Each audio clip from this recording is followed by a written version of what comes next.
So chapter 16, Bringing the Strands Together, is the most dynamic chapter of the entire work of the Recovery Mentoring series. It also is in the title, there's a literal meaning to it. We're bringing the strands together, but it's also referencing Sherrington's work, the neuroscientist that referred to the brain as the enchanted loom.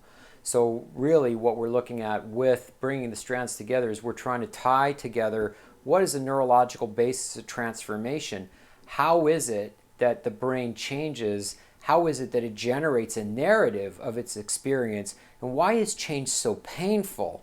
And that is really a fundamental piece. So when we're taking a look at the explosion in research around neuroimaging, we're going to be talking about the new science of tensor diffusion technology, which has particular relevance for the VA when they're taking a look at soldiers that are coming back with closed head injury, traumatic brain injury.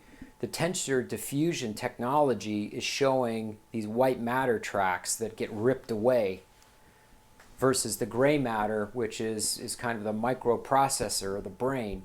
And so when we're taking a look at neuroplasticity and we talk about the 10 principles of neuroplasticity, what we're also looking at is what does it take and how long do you need to persist? So it also speaks to why the 12-step program is effective in working in recovery and why the period of sobriety, the length of sobriety, is so important. So we're going to be covering some of the research that's come out on neuroimaging and the new arsenal that neuroscientists are using to access the inner workings of the mind. We're going to be talking about the narratives that the brain generates, the autobiography or the anchor person that's dictating the 6 o'clock news on your story. And we're also going to talk about some models of story and the universal themes that emerge in story.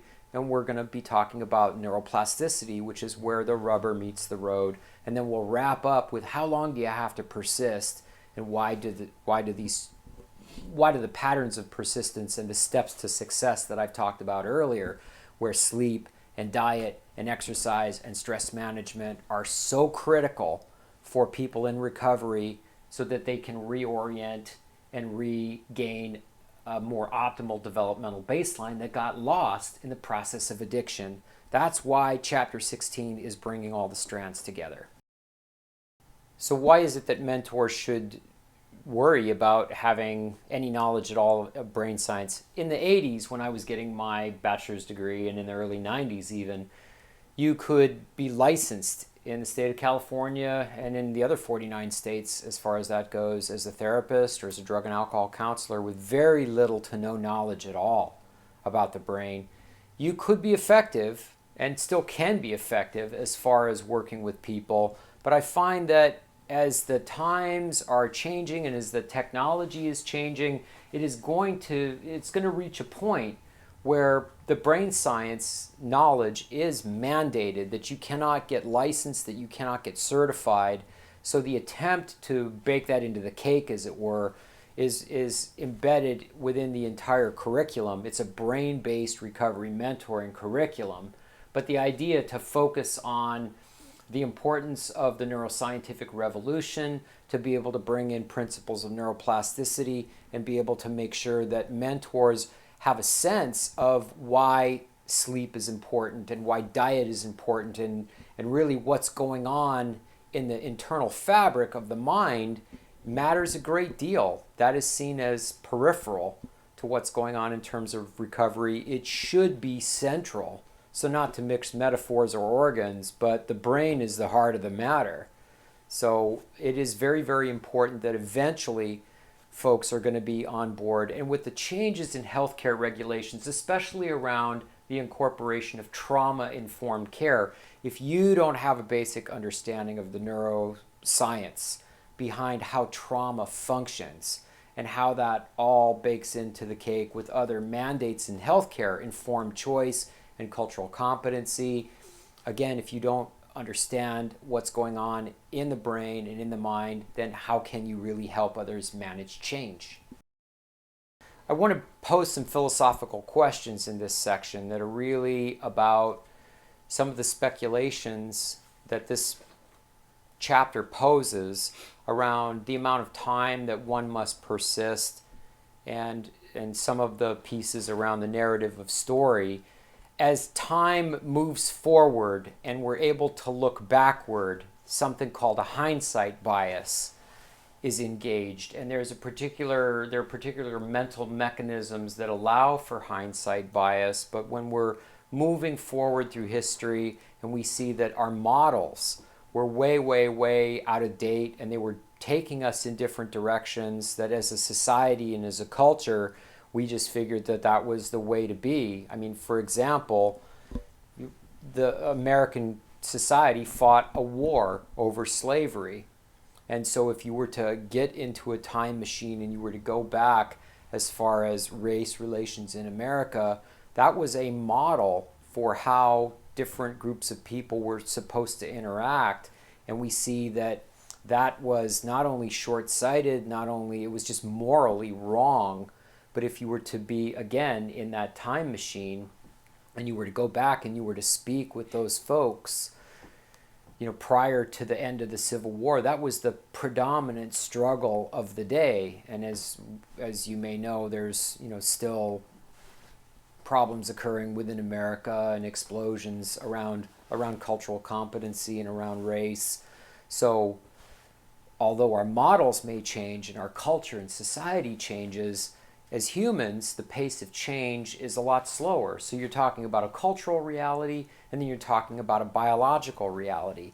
So one of the pieces that I really want to focus on in this chapter is, again, from a biological perspective, how long do you need to persist? And in terms of focused effort. And then in the 12-step programs, as people are coming in and they're saying, okay, I'm making a commitment to getting clean and sober, there's this feeling of, I need to fake it until I make it. I don't see it. I don't understand why I need to do these things. And this is where mentoring comes in. The questions that I'm asking on a deeper philosophical and biological basis is mentoring part of the human experience? Is that a developmental stage to where you reach a certain place of age and knowledge and wisdom, but interconnectivity within the brain itself, that you want to turn around and you want to impart that learning and that experience to someone else? Is mentoring part of the human condition that predated even the concept of addiction and recovery in a cultural level and in a sociological level, and in a scientific level? I say yes. I say that mentoring is actually a deep human need, that it meets a biological need for community, for connection, for inclusion, and that drive, that instinct, as it were, to mentor other people is actually something that has made our species so profoundly successful that we're at 7 billion and rising. And so the idea of mentoring the next generation, mentoring professionals, mentoring folks within the trades, you find mentoring, the more you look, the more you see about how mentoring meets a deep human need, and it is part of our biology. So one of the issues that comes up with mentors who are helping mentees, especially when they're early in their own recovery and they're early in their career, when they're trying to get a job in an agency, is a sense of understanding about just the frustration and the impatience that can come along with working with people that are fresh, in their own process of recovery. There is a sense that mentors are getting about their mentees just being lazy, not willing to, or wanting to do the hard work or the persistence or maintain the persistence and focus that, the real nuts and bolts of recovery involve. It's hard work. And so what we're finding out as far as the brain science is concerned is that the age of onset, when people start to use their drug of choice, and the development that they lose as a result of seeking the substance, of using the substance, and then recovering from the effects, they're trying to make up for lost time. Then there's also the ramifications of how the substance interacts with their, their own growth and development, what parts of their nervous system are under construction during the time in which they're actively using, and then how it can interfere with their sleep and their diet and their exercise, and going after the kinds of experiences that are going to help wire their brain. So the bottom line is that a lot of folks early on in recovery lack the ability to stay focused.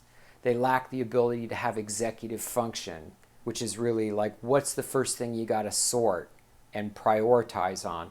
They lack the ability to have goal-oriented behavior. And all of this stuff can come off as laziness.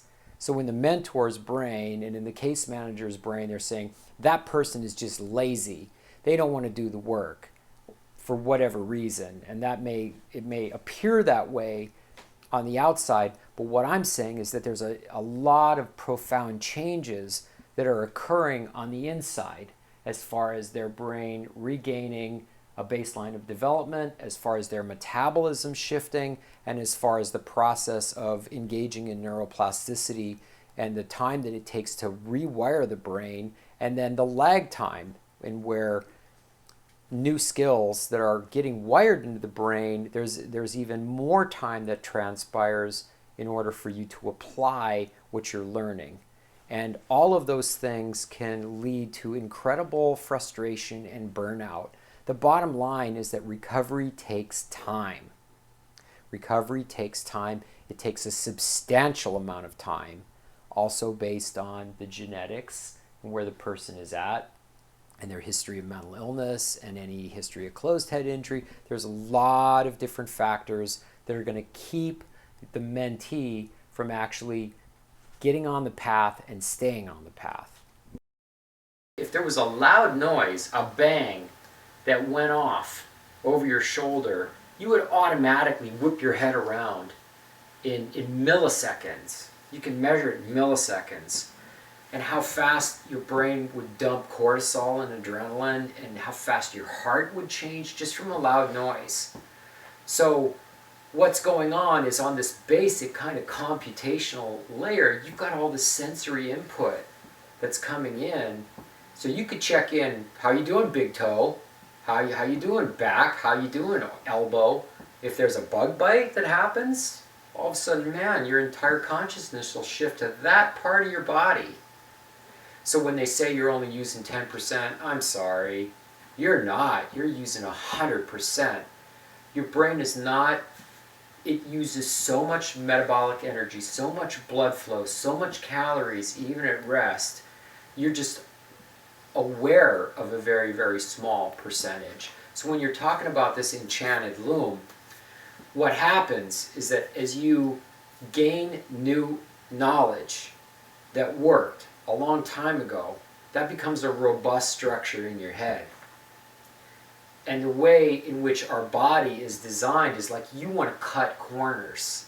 At every chance you get, you want to cut corners, because it's metabolically expensive to grow new connections. There better be a damn good, compelling reason for you to learn this new information. So when you have the old competing structure that's already in your head, I would say to the kids in recovery, your drug-using brain is like a giant sequoia as far as the structure it occupies in your mind. And you're trying to plant this new sapling that's your recovery brain, and you've got to try to divert light and nutrients and water, because the drug-using brain, it's hardwired and it's embedded throughout the entire fabric of this enchanted loom.